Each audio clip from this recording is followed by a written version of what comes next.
In this lesson, you will be able to learn how to find the volume of cylinders. But first, let's figure out what volume and what cylinders are.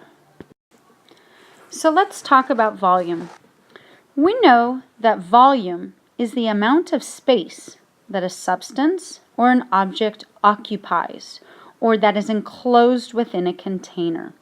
So instead of just looking at like area of a flat surface of what something covers, we're starting to look at everything that's inside. So let's start by looking at this first drawing here. This is a cube. Now this cube is 1 centimeter tall by 1 centimeter for the length and 1 centimeter for the width. To find the volume of this cube, I multiply the length times the width times the height.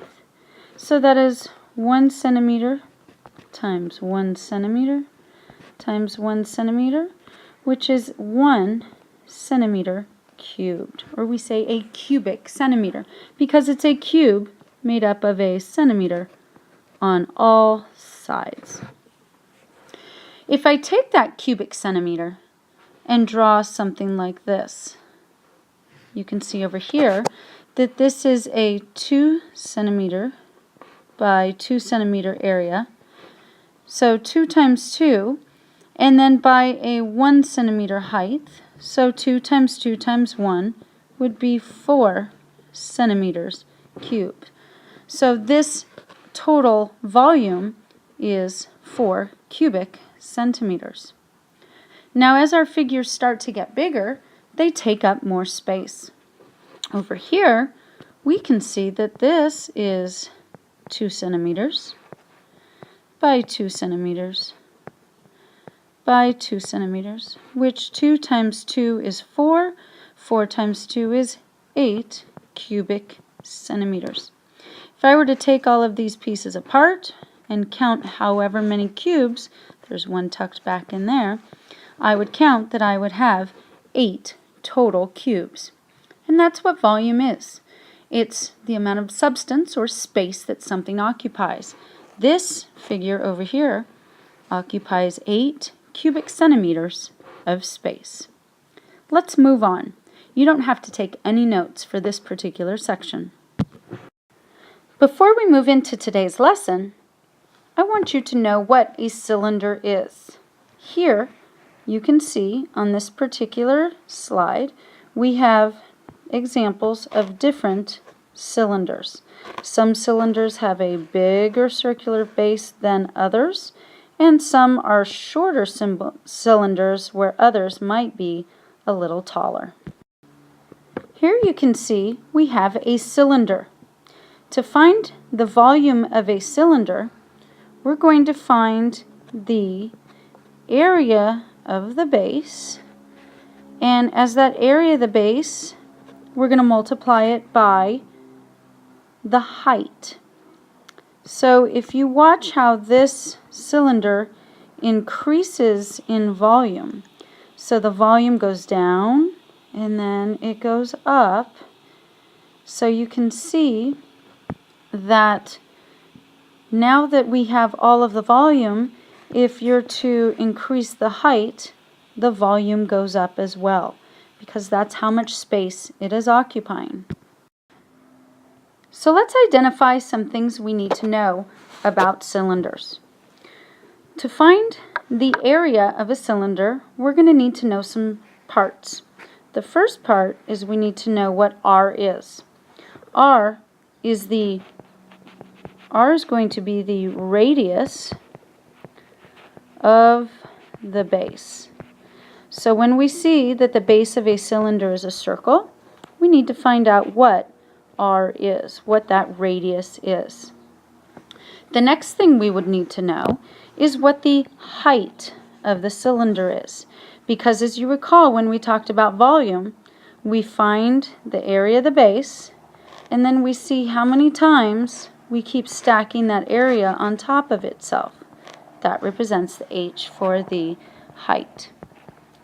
Please pause the movie and copy these two very important variables down, as well as do your best to draw and label this cylinder.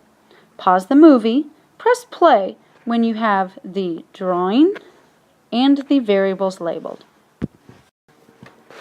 So to find the volume of a cylinder, our goal is going to be to have the product of the area of the base and the height of the cylinder. So let's start with the area of the base. In a cylinder, you can see that the base is a circle. And the area of a circle, let's go ahead and write this in our notes, area of a circle is pi r squared. So if I take that area of the circle, pi r squared, which in this formula is represented by the capital B for area of base, I take that pi r squared and then I'm going to times it by whatever the height is. So a volume of a cylinder is going to be pi r squared, which is the area of the base, times however tall that cylinder is. Please pause the movie, copy this diagram and this definition, as well as our own formula that we just created. Press play when you're ready to move on. So let's try one. Find the volume and round to the nearest tenth. Well, I always like to start with my formula. Volume is pi r squared, which is the area of the base, that circle, times h. So let's just go ahead and plug in some numbers that we know. Volume equals, so we know pi is 3.14. R squared, well, I can see right here that my radius is 3. 3 meters squared is going to be 3 times 3, which is 9 m squared, times the height, which is 6 m. So I'm going to go ahead and use my calculator.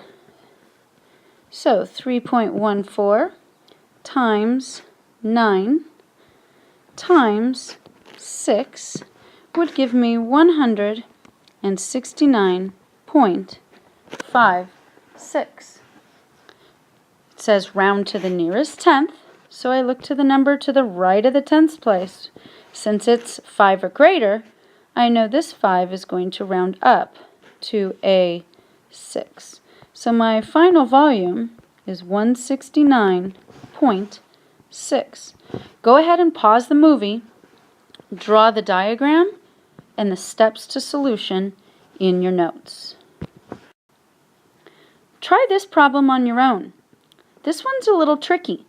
They already give us the volume, and you are trying to find what the height is.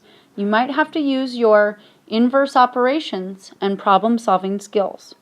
Press play when you think you have the answer. Let's see how you did. So we know that volume is the area of the base times the height. Well, the volume in this problem is 314. That's going to equal pi, which is 3.14, times r squared. This is a little tricky because the radius is half of this entire piece.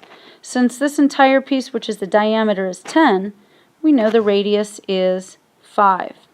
I'm going to go ahead and square it, so that would be 5 squared, which is 25, times h. Let's keep solving. 314, let's take 3.14 and multiply it by 25. What do I get? I get 78.5 times h.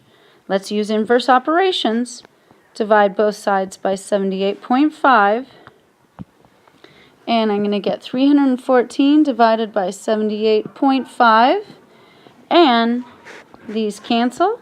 And I get that h equals 4. How did you do? If you didn't get this, pause the movie now and copy the problem as well as the steps.